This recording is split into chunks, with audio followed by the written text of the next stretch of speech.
Повеќе пари за плати, пензии и помалку за социјални надоместоци. Ке се градат патишта, болници, училишта. Предлог буџетот за наредната година стигна во собранието.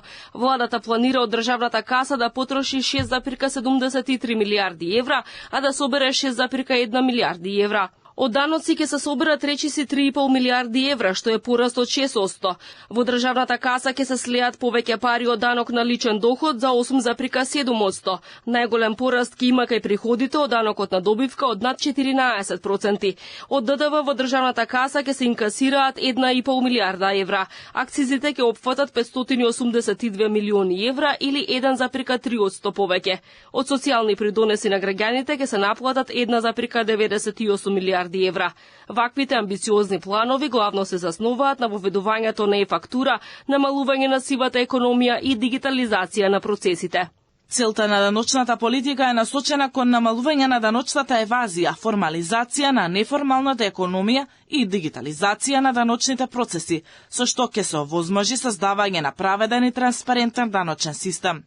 При тоа, институциите ќе ги зајакнат своите капацитети и ќе воведат нови технологии за поефикасна и автоматизирана наплата на даноците.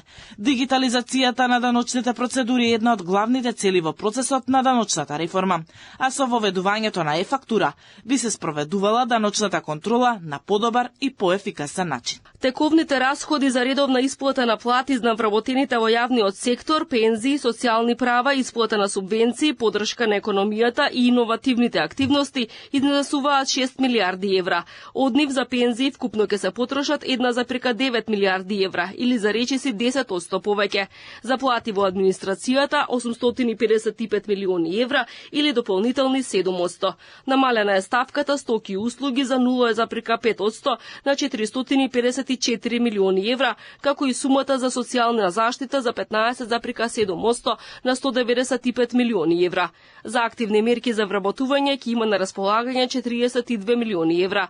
Трансферите до општините се на нивото од 585 милиони евра. Помал буџет има владата за 8 милиони евра, како и председателката на државата, а поголем Министерството за социјална политика, за економија и труд и за енергетика. Ќе има повеќе пари за амбулантни возила и набавка на автобуси. Капиталните инвестиции се намалени на реално ниво кое може да се исполни од 654 милиони евра. Предвидено е да се градат неколкуте делници од Тетово до Кичево, како и да заврши изградбата на Кичево-Охрид. Ке има пари и за изградба на втората делница од пругата Белјаковце-Крива Паланка. Предвидена е изградба на заеднички железнички граничен премин со Србија, односно изградба и опремување на железничка станица Табановце. Ке има пари за регионална станица за цврст отпад, како и изградба на пречистителни станици во Битово и Тетово. Буџетскиот дефицит треба да биде намален на 3,5% од БДП и да изнесува 637 милиони евра.